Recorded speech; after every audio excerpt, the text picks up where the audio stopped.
20th century holds a long list of human achievements.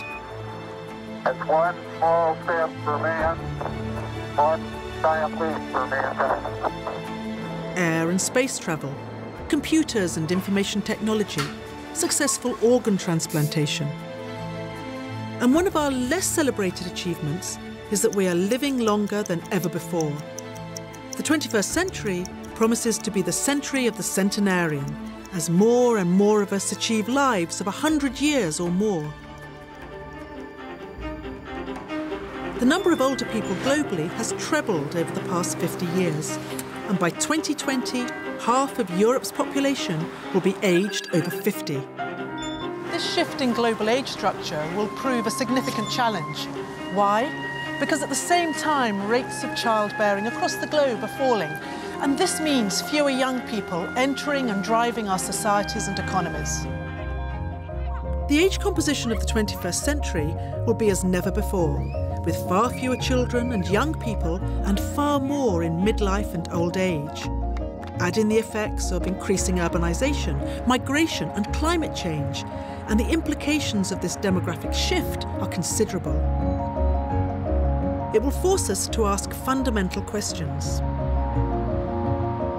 This is not just about more older people. It's not just about individuals living longer. It is everything that is going to change because of this demographic. If we make the mistake of thinking everything apart from the demographic stays the same, then we will be in trouble. In all these changes, there are tremendous opportunities for new as well as existing businesses, from financial services to product design, healthcare to marketing. But the planning and the smart thinking has to start now. I'd say 60 was old, 60, 70. So probably about 16 is old. I'd say when you're past your 20s, 65, 70. I tend to think you're not exactly old until you get up until your late 70s, 80s. The population story of the 21st century isn't about overpopulation, it's about a fundamental change to the age structure of the world's population. We're having children older, and we're having fewer of them. Research shows that 2/3 of the world's countries are now approaching or below replacement levels. Hong Kong, for example, has the lowest rate in the world, with less than 1 child per woman. Falling fertility rates means there will be fewer younger people to energise our labour markets and, crucially, to provide care to the growing numbers of older dependent people within our societies. And it's not just in the developed world, it's a global phenomenon. Some countries, such as Germany, Italy, Korea and Japan, are concerned that they will not be able to emerge from this low fertility trap and that their economies will suffer as a result. Today's generation of young people is going to live much longer lives.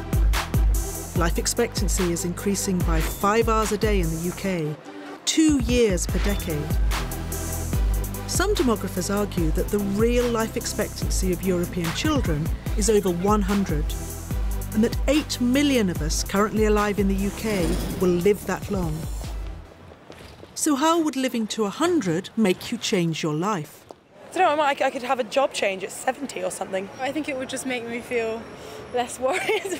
You'd consider more careers. And with a predicted world population of around 10 billion people by 2050, that's almost 3 billion over 60.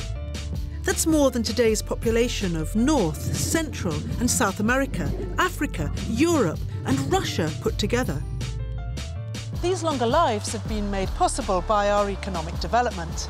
Disease and infirmity have been reduced by improvements in public health and care, and now advances in medicine and science promise to lengthen lives even further.